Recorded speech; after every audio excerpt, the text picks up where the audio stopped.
nyakubahwa perezida wa Sena, nyakubahwa perezida w'umutwe w'abadepite, banyakubahwa ba vice perezida w'imitwe yombi, banyakubahwa senateri, banyakubahwa depite, nongeye kubashimira uyu mwanya mu mpaye kugira ngo mbagezeho bimwe mu bikorwa bya guverinoma nkuko biteganyijwe n'ingingo y'133 y'itegeko nshinga rya Repubulika y'u Rwanda ryo mu mwaka wa 2003 ryavuguruwe mu mwaka wa 2015. Uyu munsi rero ndabagezaho ibikorwa byakozwe n'ibyo twagezeho mu rwego rw'ubucuruzi. Ibyo ndi baganireho uyu munsi birabigizwe cyane cyane n'ibice bigera kuri 5, harimo cyane cyane kubagezaho politike, amategeko, imiryango mpuzamahanga u Rwanda rurimo n'amasezerano y'ubucuruzi yasinywe. Ndabagezaho kandi ibyagizwe mu rwego rwo guteza imbere ubucuruzi, hanyuma mbagezeho ingamba n'ibiteganyijwe gukorwa muri umwaka wa 2010 guhera mu mwaka wa 2014 kugeza muri 2024. hanyuma nze no gusoza mbabwira ingamba zihariye twafashe nka guverinoma y'u Rwanda.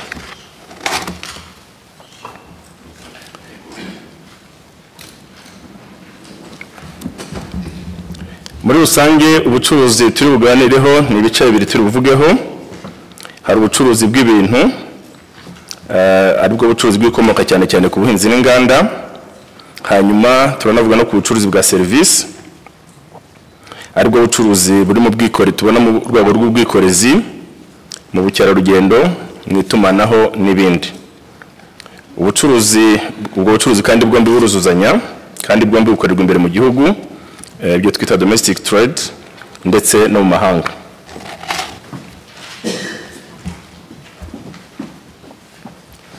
Mu bijyanye n'ubucuruzi bw'imbere mu gihugu, turavuga cyane cyane ku bucuruzi bw'ikomoka ku buhinzi n'ubworozi, tuvuge ku bucuruzi bw'ikomoka ku nganda ndetse n'ubucuruzi bwa service. Ku bucuruzi n'amahanga harimo ibyoherezwa mu mahanga export, harimo ibimenyereye cyane ibyo dusanzwe tumenyereye kohereza mu mahanga twita traditional export, harimo icyayi, ikawa, amabuye y'agaciro n'ibindi. Harimo kandi n'ibishya byoherezwa mu mahanga, harimo indabo, imboga, za matora n'ibindi. Hari kandi n'ibitumizwa bikagurishwa mu mahanga, ariko twita export, harimo mazut, lisansi, amamodoka n'ibiribwa. Mu bucuruzi n'amahanga rero, aribwo mu bitumizwa mu mahanga, harimo mu bucuruzi n'amahanga harimo ibyo tumiza mu mahanga nkuko nabivuze, harimo cyane cyane ibikoresho by'ibanze bikenerwa buri munsi, ari bita consumer goods.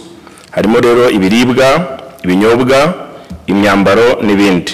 Hari ibikoreshwa kandi mu bwikorezi n'amamashini, harimo amakamyo, imashini zikora imirimo inyuranye.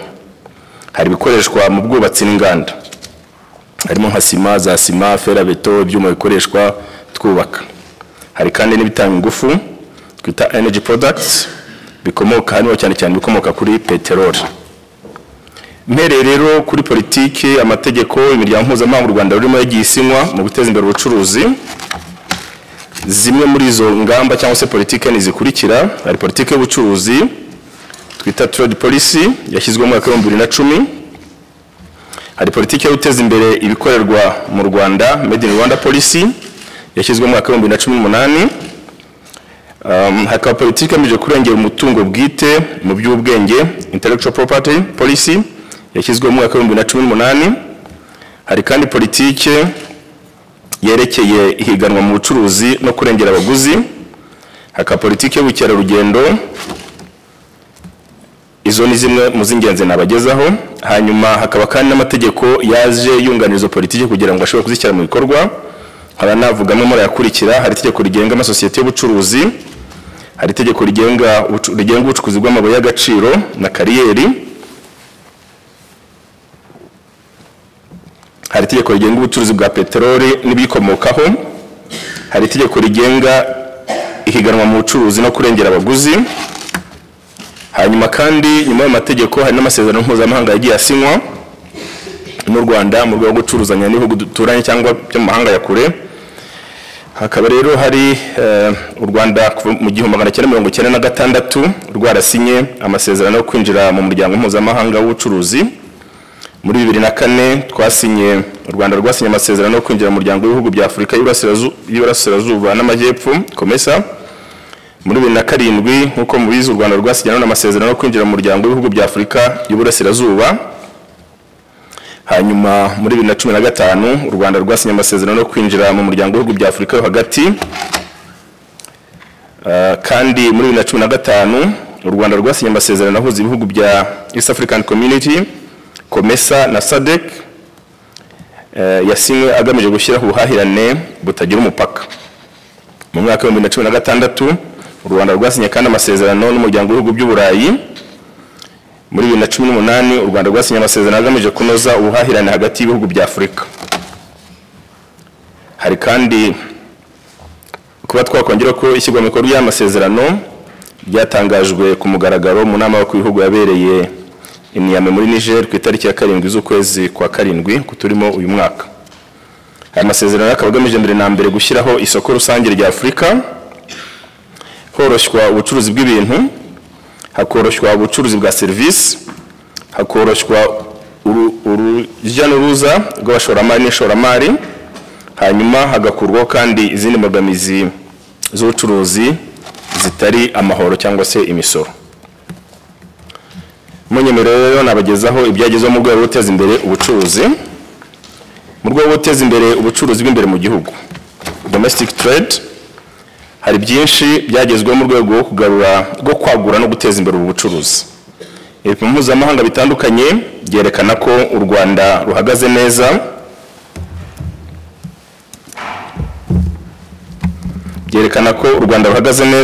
Ku byerekeye ibikorwa remezo mu rwego rwo guteza imbere ubucuruzi n'ishoramari. Bimwe muri ibyo bipimo ni bikurikira. Hari igipimo mpuzamahanga cyerekana aho ibihugu bihagaze mu rwego rwo kunoza ibikwa n'ihererekanwa ry'ibicuruzwa. Cyerekana ko mu mwaka wa 2018 ku bihugu 160 u Rwanda rwarugwa 57 ruvuye ku mwanya 32 rwari ruho mu mwaka wa 2016. Mu karere dutuyemo u Rwanda rukaba ari urwa mbere. Mu rwego rwo koroshya ubucuruzi n'ishoramari, nkuko twese tubizi, nuko raporo ya banki y'isi yerekanye ko aho igihugu gihagaze mu rwego rwo koroshya ubucuruzi n'ishoramari, u Rwanda ari urwa mbere mu karere dutuyemo ka East African Community, hanyuma rukaba urwa kabiri muri Afurika, rukaba urwa 29 ku isi, ariko rukaba rwavuye ku mwanya 41 rwariho muri raporo y'umwaka washize wa 2018. Bimwe mu bikorwa remezo byubatswe mu rwego rwo guteza imbere ubucuruzi nabyo byagize ingaruka nziza ku micuruzi yacu no ku bucuruzi bwacu. Mu rwego rwo guteza imbere ubucuruzi n'ibihugu duturanye, mu myaka 3 ishize hubatswe amasoko 5 agamije guteza imbere ubucuruzi bwambukiranya imipaka, byo twita cross border markets. Hariyo Cyanika, Rubavu, Karongi, Rusizi na Kanyaru. Ibyo hagamijwe kandi kunoza serivisi zihabwa abinjira n'abasohoka mu Rwanda.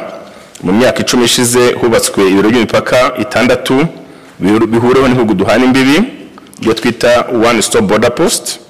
Harimo Rusumo, Kagitumba, Ruhwa, Nemba na Rubavu ndetse na Gatuna. Tukiri kandi mu bikorwa remezo mu gufasha abacuruzi n'abahinzi kubona aho babika ibicuruzwa n'umusaruro byabo, hubatswe ububiko busanzwe twita warehouse 89. Hubaka kandi ububiko bukonjesha twita cold rooms 52. Ubwinshi muri ubu umubare wa 27 bwubatswe mu myaka 3 ishize. Mu rwego rwo guteza imbere ubucuruzi mu Rwanda hari amasoko yubatse 520. Mu rwego rwo guteza imbere kandi ubucuruzi n'ubuziranenge bw'amata, hubatswe amakusanyirizo y'amata 126, harimo 76 yubatswe na leta mu myaka 7 ishize, hakabamo 16 yubatswe n'abikorera cyane cyane aborozi, hakabamo 38 yubatswe mbere y'umwaka wa 2012. Muri umwaka ushize wa 2018 hubatswe kandi amakusanyirizo mato agera ku 100. mu rwego rwo guteza imbere ubucuruzi bw'ibirayi mu mwaka w'ingengo y'imari wa 2018-2019 hubatswe amakusanyirizo y'ibirayi 18. Muri uyu mwaka w'ingengo y'imari wa 2019-2020 andi makusanyirizo y'ibirayi 29 azaba yuzuye. Hakozwe kandi igishushanyo mbonera cy'amasoko ibyo twita Market Infrastructure Master Plan hagamijwe kunoza imyubakire yayo ijyanye n'icyerekezo cy'igihugu cyacu. Mu rwego rwo koroshya ubuhahirane no kugeza ibicuruzwa ku isoko, Leta y'u Rwanda ikomeje gushyira imbaraga mu kubaka imihanda. Ibi rero bijyana n'ibyo twita road network, ubu ari kuvuga uburebure bw'imihanda dufite mu gihugu cyose, tukaba tugeze ku birometero 38,803 n'ibice 4 mu rwego rw'igihugu cyacu cyose. Muri iyo mihanda harimo iyo twita imihanda yo ku rwego rw'igihugu ifite ibirometero 2,749, hakaba imihanda yitwa y'uturere n'umujyi wa Kigali nayo ifite ibirometero 13,565, hakaba n'indi mihanda iyo twita unclassified roads ifite ibirometero 22,889 n'ibice 4. Kubirebana n'ibikorwa remezo nanone biteza imbere ubucuruzi harimo guha abaturage amashanyarazi no ku masantere amwe namwe y'ubucuruzi, ariko tuvuze nk'ingo zifite amashanyarazi muri iki gihe twavuye kuri 20% twari dufite mu mwaka wa 2013 tukaba tugeze kuri 46 n'ibice 5 ari mu twari dufite 2018 umwaka ushize, bikaba bingana n'izamuka ry'133%. U Rwanda kandi rukomeje gushyira imbaraga mu bikorwa remezo by'ikoranabuhanga hagamijwe kuvugurura imitangire ya serivisi mu bucuruzi. Abanyarwanda bagezweho na murandasi ariyo internet basaga 52%, ibyo ni twita nyine internet penetration. Hanyuma 95% by'igihugu byagezweho n'umuyoboro wa murandasi yihuta. Mu gihugu hose hagera ibyo twita 4G. Abanyarwanda basaga 77% batunze telefone zigendanwa mobile phones. Hanyuma kandi mu rwego rwo kunoza ubucuruzi mu nzego z'ubukungu zitandukanye hamaze gushyirwa amakoperative asaga 9,000. Tukaba tubizi ko amakoperative nubwo twakomeje gushyiramo imbaraga tuyashyiraho aracyafite ibibazo byo kuyakoresha neza. Leta reka ifite imbaraga nyinshi zo kwishyiramo imbaraga nyinshi kugira gerageze gufasha amakoperative cyane cyane kwiyubaka no gucungwa neza, dufasha tunahugura abayacunga, ariko nyine ibibazo bikaba bikirimo kuko amenshi ari bwagitangira. Mu rwego rwo kunoza imikorere y'amakoperative twagiye no kuvugura politiki igenga amakoperative mu Rwanda. Tuvugurura itegeko ry'amakoperative naryo ririmo kuvugururwa. Harimo kandi gukorwa igenzura mu mikorere y'amakoperative anyuranye yo mu bice binyuranye. Hakomeje kandi igikorwa cyo kuvugurura inzego no kuzubakira ubushobozi. Guverinoma ikomeje gushyira imbaraga kandi mu guteza imbere uruhererekane nyongeragaciro mu bucuruzi bwa buri gihingwa. Ibyagezweho mu rwego rwo gusagurira amasoko mu rwego rw'ubuhinzi n'ubworozi nabyo ni imwe mu byo dukesha iterambere ry'ubucuruzi. Nkaba ndagira ngo bivuge muri makeya ntanga ingero, dufashe nk'urugero rw'ibirayi uko bigaragara nuko umusaruro wagiye wiyongera kandi uko yarongeye ku kigero kirenga 70.9% uvuye mu mwaka wa 2013 kugeza uyu mu mwaka ushize 2018 ari mu bari dufite. Bikaba byaratewe cyane cyane ikoreshwa gifumbire n'imbuto z'indobanure. Ubutaka buhingwa bwahujwe land consolidated bwiyongereyeho ku kigero cya 35% mu myaka 5 ishize. No 5 ishize no kuvuga dufashe imyaka kuva mu mwaka wa 2013 kugera mu mwaka wa 2018. Dufashe nk'umusaruro w'umuceri nawe yongereho 21%. Nawo bikaba byaratewe cyane cyane uko ubutaka buhingwa bwahujwe bwiyongereyeho ku kigero cy'19% muri iyo myaka 5 navuze guhera mu mwaka wa 2013 kugera 2019. Hanyuma harimo kandi no gukoresha inyongeramusaruro neza.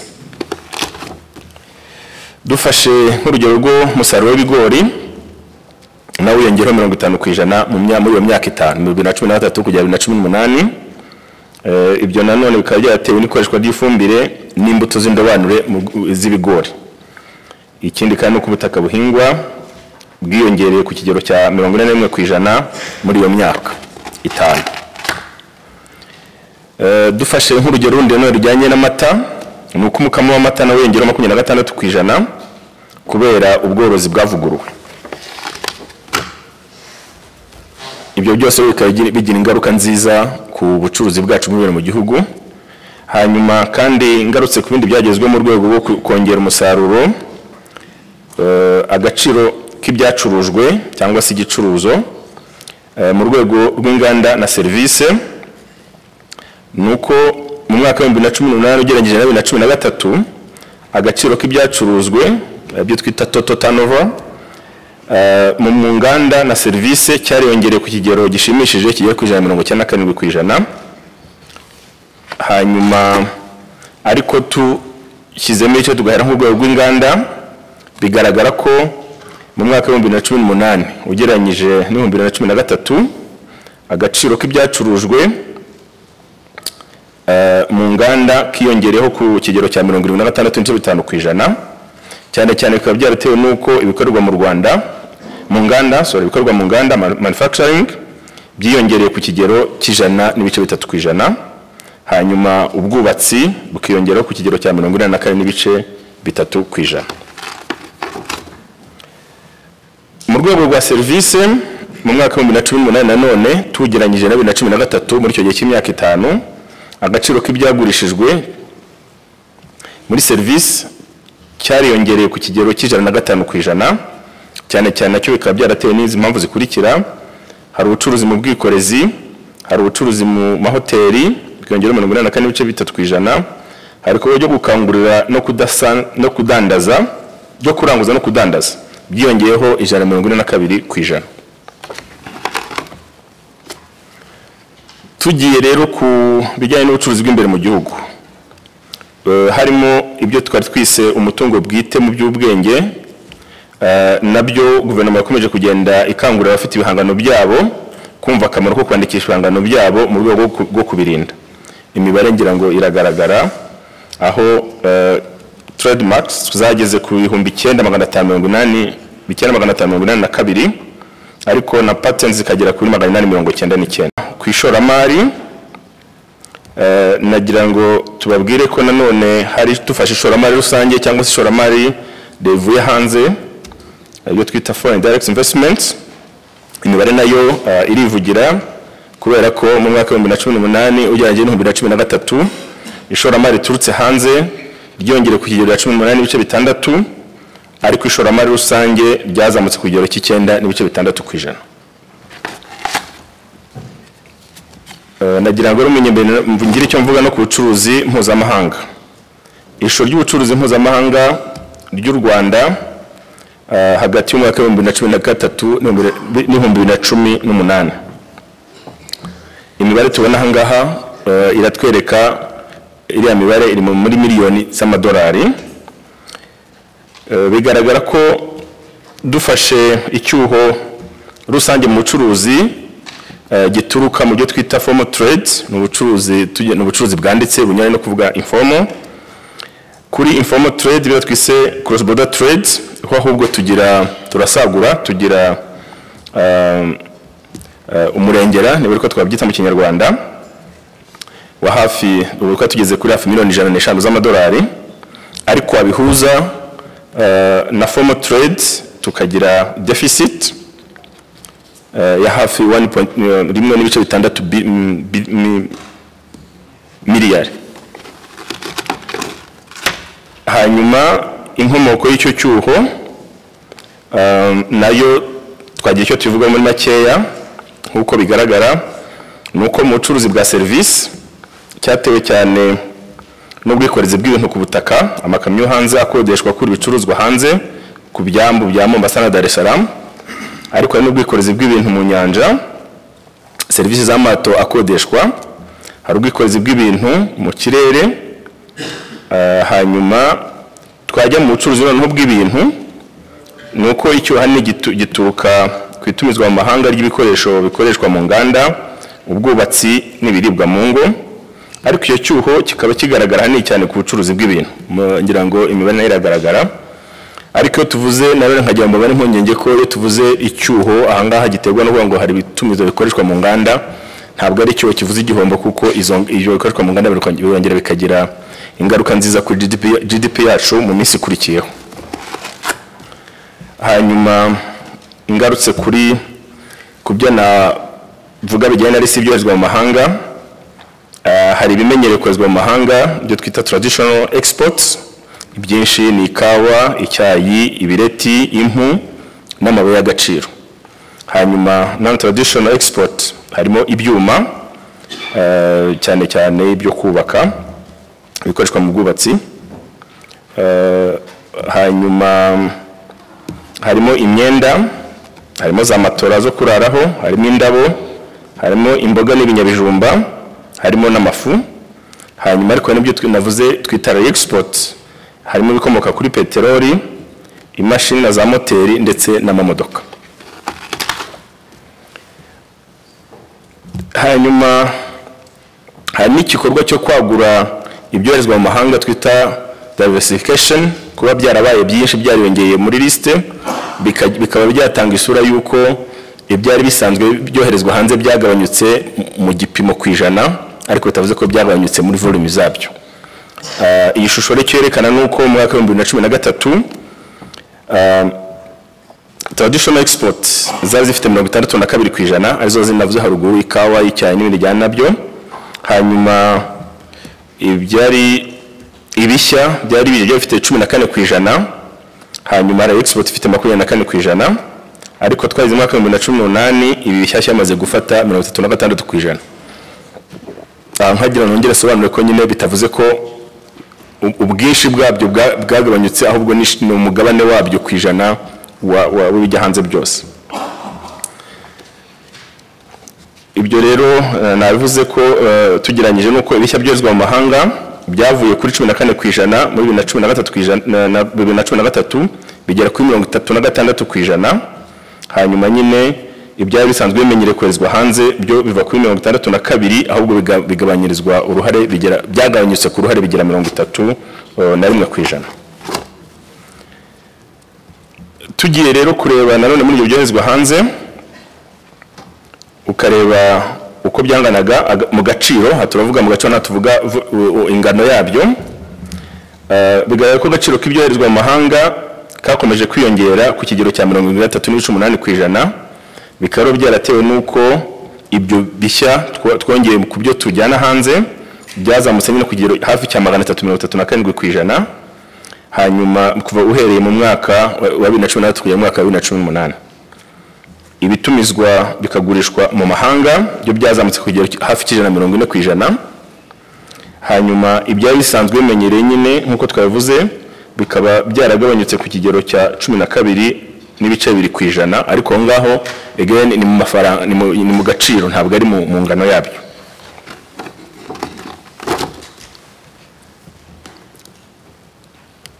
Tugiye rero dukomeje kubitumizwa mu mahanga, ugereranyije umwaka wa 2018 na 2010 noneho ibikoreshwa mu nganda no mu bwubatsi nibyo byiyongereye cyane, kubera ko ibyo twita capital goods byongeye kuri 92%. Hanyuma n'ibindi bikoreshwa byongera 75%. Ibikoreshwa mu ngo byo byongera 74%. Noneho ibijyanye n'ingufu ibyo twise energy products byongeraho 66%. Turebye rero ibijyanye n'icyuho mu bucuruzi bwa service, u Rwanda rufite umurengera mu bucuruzi bwa service uturuka kuri service zituruka ku bukerarugendo na service zitangwa na leta, ariko tukagira icyuho mu bucuruzi bwa service cyo cyatewe hanini n'ubucuruzi bw'ubwikorezi muri transport.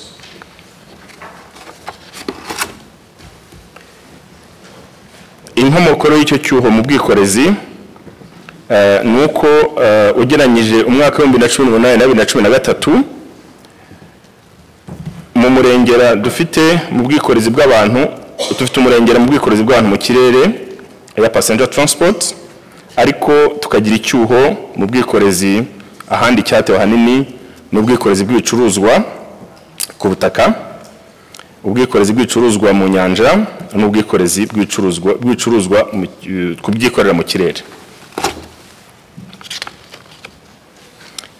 Munyemerera nagira ngo kandi mbabwire ku bijyanye n'ubucuruzi bwacu n'ibihugu by'abaturanyi aribyo twita informal cross border trade.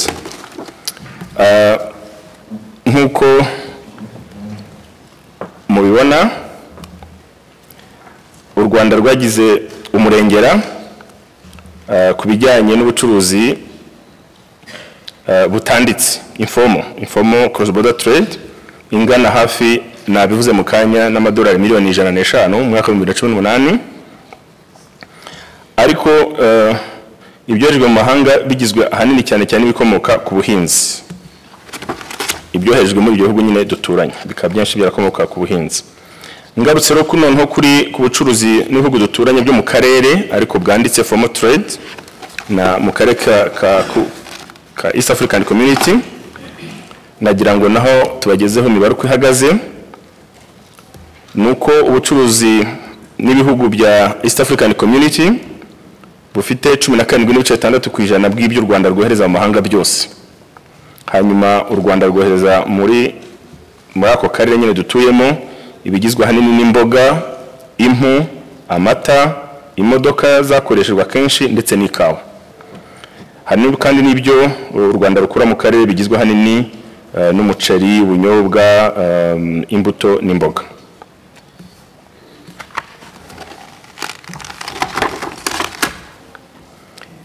Imibare ikurikiyeho icyo irerekana ukuntu bimwe mu bicuruzwa twagiye tugenda ducuruzanya n'amahanga muri formal trade byagiye bizamuka mu ngano yabyo ndetse no mu gaciro kabyo.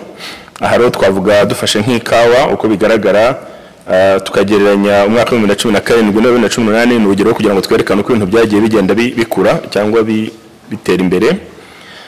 Murabona ko ikawa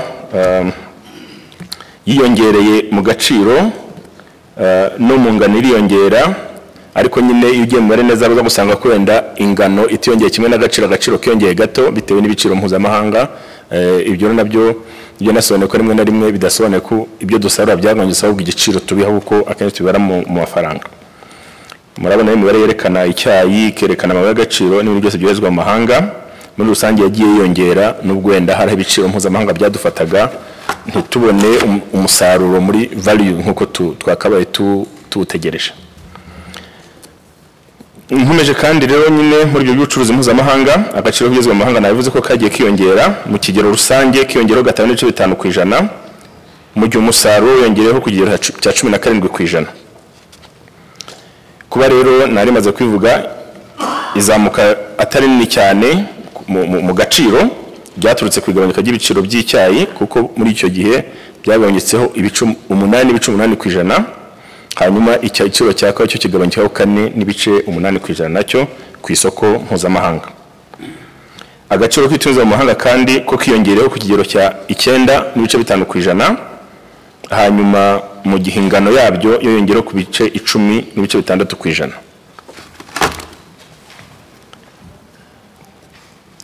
Tugereranyije umwaka wa 2018 n'umwaka wa 2017 imyaka ibiri ikurikiranye, agaciro k'ikawa mu mahanga kiyongereye ku kigero cya 7.2%. Bikaba byaraturutse ku musaruro wayo wazamutse ku kigero cya 12.6%, ariko agaciro k'icyayi cyoherejwe mu mahanga kiyongereye ku kigero cya 7.4% bitewe n'uko umusaruro wacyo yongereye ku kigero cya 17.8%.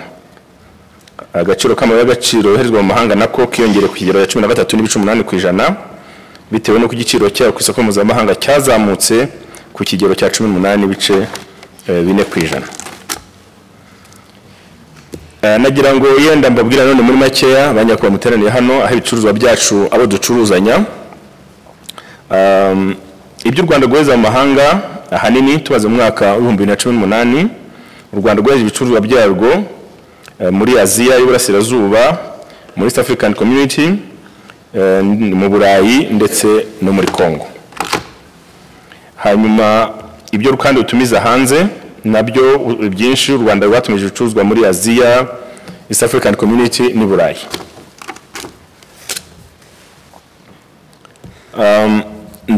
imbonerahamwe ikurikira yo ni ukwerekana muri makeya ugereranyije ukwezi kwa mbere kugera mu kwezi kwa gatanu ku mwaka wa 2018 n'ukwezi kwa mbere kugera mu kwa gatanu k'uyu mwaka kugira ngo tureko duhagaze.